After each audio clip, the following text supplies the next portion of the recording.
apa kabar? Saatnya Anda menyimak berita Medan bersama saya, Auriga Agustina. Sejumlah berita menarik akan kami sajikan untuk Anda. Berikut 3 berita utama hari ini. Ratusan rumah dan bangunan rusak akibat gempa di Kabupaten Tapanuli Utara.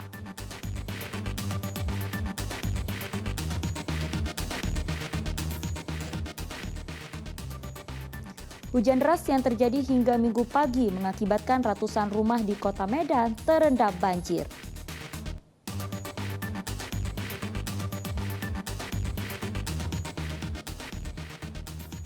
Penumpang jatuh dari atap minibus akibat jalan rusak di Kabupaten Labuhan Batu Utara.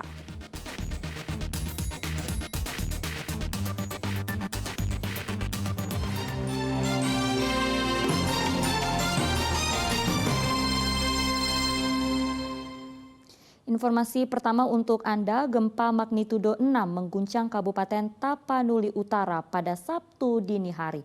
Pusat gempa berada pada 15 km barat laut Tapanuli Utara di kedalaman 10 km.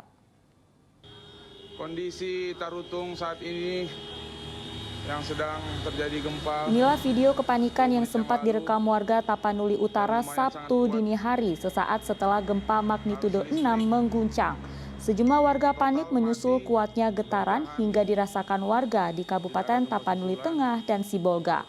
Saat itu kondisi di sebagian besar wilayah Tapanuli Utara mengalami pemadaman listrik. Sebagian besar warga berada di luar rumah karena khawatir akan terjadinya gempa susulan.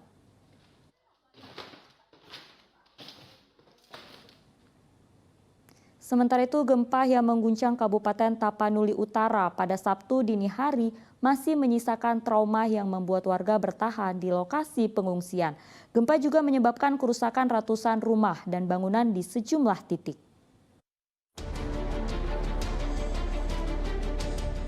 Dinding rumah milik Abdul Situmayang warga Kabupaten Tapanuli Utara terpaksa ditopang batang kayu agar tidak roboh. Lantai rumah bahkan terbelah akibat hebatnya guncangan gempa bermagnitudo 6. Tidur udah pulas, tidur jam 1:30 apa jam 2 yang lewat, seperempat itu. Tiba-tiba gempa datang, kami kotak-kacik keluar semua, tanpa memperhatikan rumah. Nggak taunya kami begitu udah subuh, kami melihat rumah kami udah begini kejadiannya Pak. Beginilah kejadiannya Pak. Tercatat 130 rumah, 9 gedung pemerintah, 1 rumah ibadah dan 11 saluran irigasi rusak akibat diguncang gempa pada Sabtu dini hari. Sementara itu warga korban gempa masih bertahan di sejumlah tenda pengungsian yang berada di halaman RSUD Tarutung. Mereka masih trauma dan takut untuk kembali ke rumah karena khawatir gempa susulan. Ada 18 orang yang mengalami luka ringan masih dirawat di RSUD Tarutung. Jadi kebanyakan luka itu di daerah wajah dan sebagian di daerah pergelangan kaki.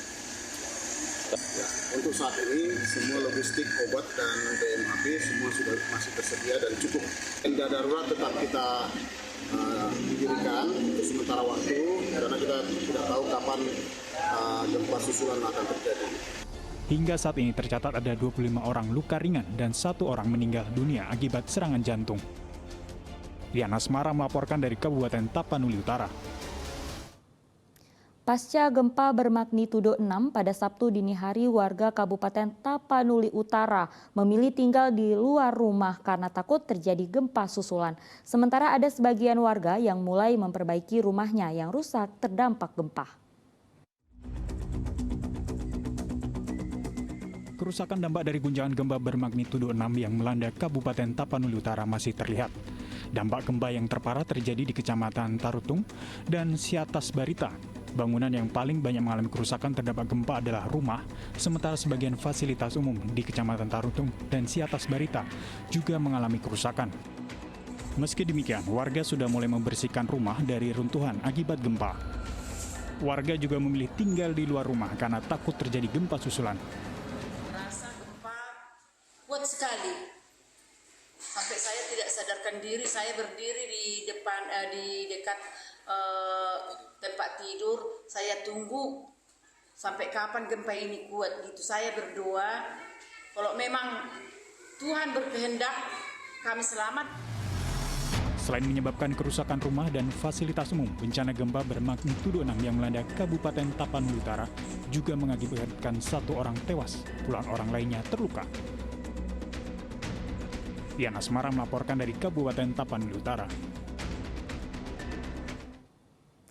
Hujan deras yang terjadi hingga Minggu pagi dan terjadinya pasang air laut mengakibatkan ratusan rumah buruh di Kecamatan Medan, Medan Labuhan, Kota Medan terendam banjir. Diduga masih buruknya drainase dan tidak adanya ruang resapan air membuat banjir merendam ratusan rumah di salah satu komplek Primkop Tenaga Kerja Buruh Bongkar Muat, Upaya Karya Pelabuhan Belawan, Kelurahan Semati, Kecamatan Medan Labuhan, Kota Medan. Genangan air diperparah dengan terjadinya pasang air laut setinggi sekitar 50 cm membuat aktivitas warga lumpuh total. Untuk mengantisipasi barang-barang terendam air, sebagian warga yang terdampak banjir mengevakuasi perlengkapan rumah tangga mereka ke tempat yang lebih aman. Kalau memang TKBM ini udah langganan banjir, kalau kami orang TKBM udah sabar kami. Seandainya pun nggak dibantu kami, ya kami sabar-sabar. Tetapi hari itu udah pernah Pak Jelmi, kalau nggak salah wali kota dulu, Jumeldin kayaknya. Dia udah berjanji mau dibagusin, mau dibenahi. Tahu sampai sekarang nggak pernah dibenahi. Pernah Bapak itu janji mau bikin khusus pompa air. Tahu sampai sekarang nggak terrealisasi. Inilah kalau kami Pak TKBM ini. Yang sekolah pun nggak bisa, yang kerja pun nggak bisa, semua nggak bisa, kita semua nggak bisa semua, lumpuh semua. Warga berharap pemerintah Kota Medan segera memperbaiki drainase dan membuat tanggul untuk mengantisipasi banjirop. Muhammad Hamdani melaporkan dari Kota Medan. Puluhan pasien warga desa Simbagor Julu, Kecamatan Puncak Sorik, Merapi, Kabupaten Mandailing Natal yang diduga keracunan gas H2S, kini kondisinya sudah mulai membaik. Sebagian pasien telah diperbolehkan pulang ke rumahnya masing-masing.